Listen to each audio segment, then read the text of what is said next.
Hello, today we're going to show you how to change your front brake pads. It's a really quick and simple job. This job is similar for most cars, and in this video we'll be doing it on a 2005 Volvo V50. And as you can see from the box the pads come in, they're fitted to all these cars, so the calipers are pretty much the same. We're going to give you a full explanation including the tools you'll need and torque figures. Brakes are pretty safety critical, so if you're unsure, please check with a mechanic.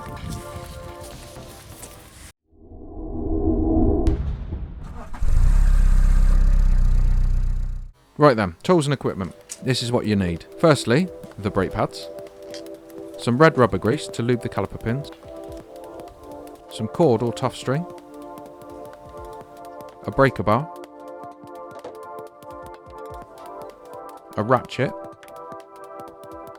a small pair of pliers, a 7mm hex key, a small flat bladed screwdriver, a 19mm socket and a short extension, and a torque wrench able to go to torques of about 30 to 130 Newton meters. Right then, to start with, clean off around the brake fluid reservoir cap and loosen it.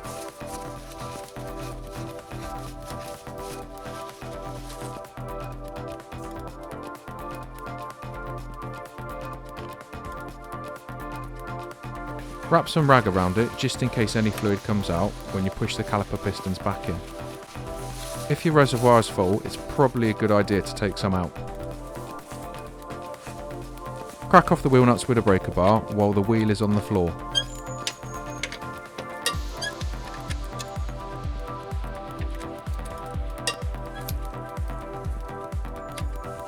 Safely jack up the car and put it on a stand. Remove the wheel nuts and the wheel.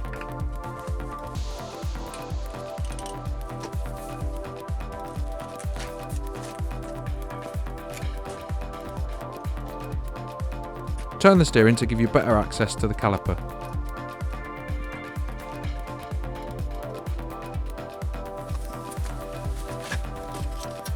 With the flat bladed screwdriver, gently remove the anti-rattle spring from the caliper.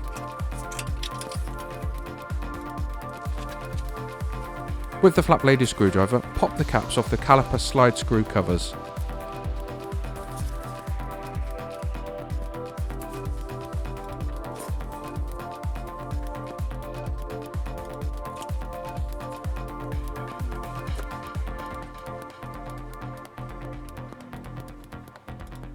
With the 7mm hex key, undo the caliper sliding pins.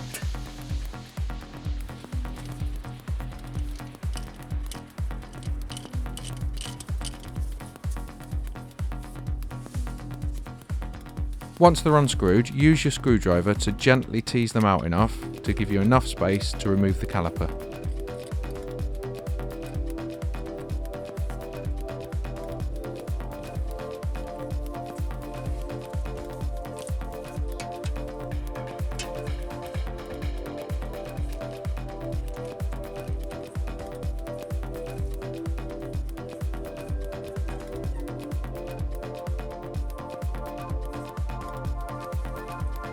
Take your piece of cord and attach it somewhere in the top of the spring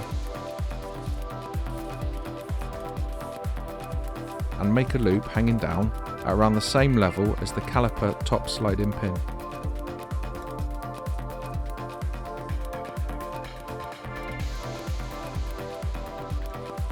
Remove the caliper and the brake pads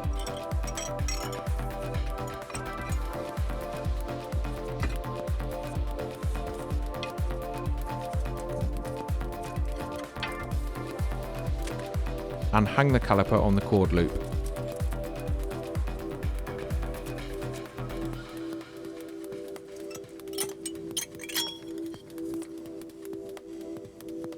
Check around the piston and the rubber boot to make sure they're in a good condition.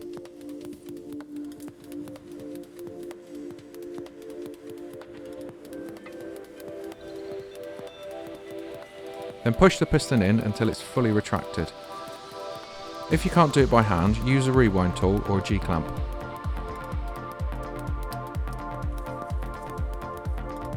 At this point you can use a wire brush to give the caliper a bit of a clean. Be careful of the rubber boots when you're doing this.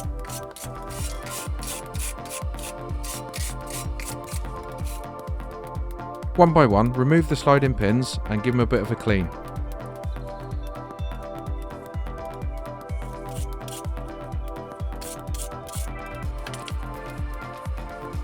Then apply a bit of rubber grease and put it back into the rubber guides, making sure they're free to move. With clean hands or a fresh pair of gloves, take out your new brake pads, take the pad with a metal clip on the back and pop it into the piston.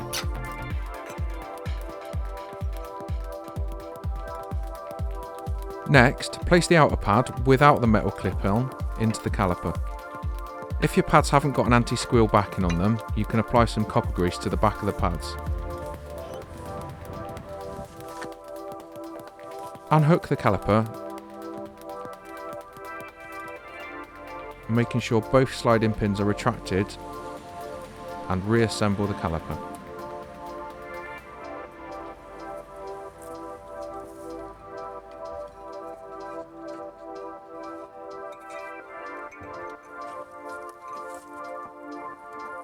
Using the 7mm hex key, start both of the sliding pin screws by hand.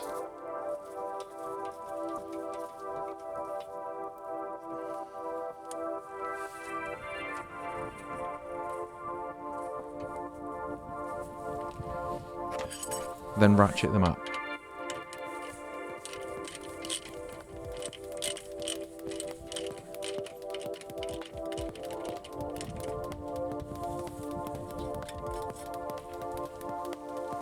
With your torque wrench, torque the sliding pin bolt. You should check your manual for the correct torque figures, but at the time of making this video, these are the torque figures we found.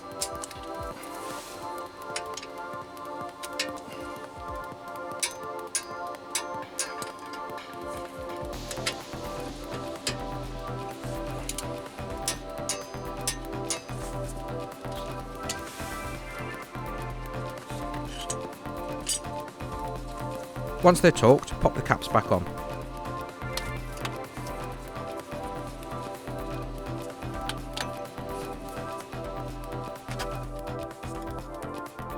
As you can see, there's quite a gap between the pads and the disc. You need to gently apply the foot brake a couple of times to centralise the pads and make sure they're going to work the first time you go down the road and hit the brake pedal. Replace the anti-rattle spring.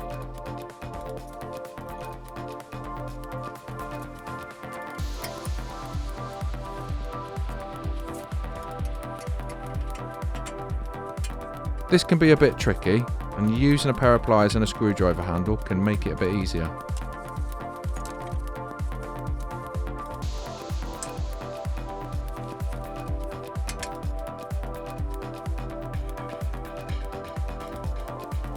Remove your cord from the spring and keep it handy for the other side.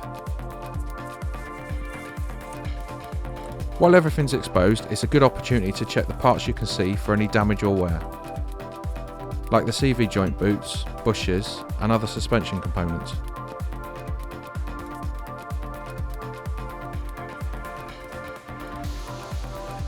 Centralise the steering and remount the wheel.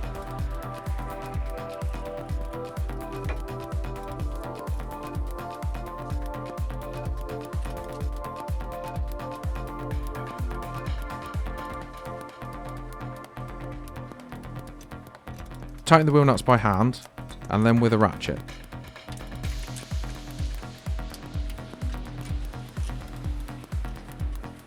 Lower the car to the ground and torque up the wheel nuts. Again, you should check your manual for the correct torque figures, but at the time of making this video, these are the torque figures we have found. The wheel nuts should be torqued in opposites.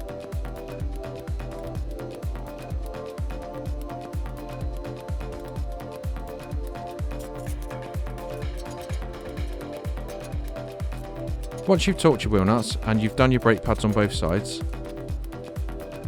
make sure that you have a firm brake pedal.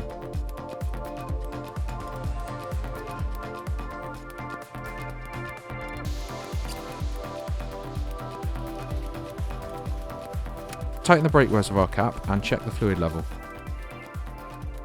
On your first outing with the car, apply the brakes gently to make sure they're in a working order, and when you return, recheck your wheel nuts again with the torque wrench. Thanks for watching.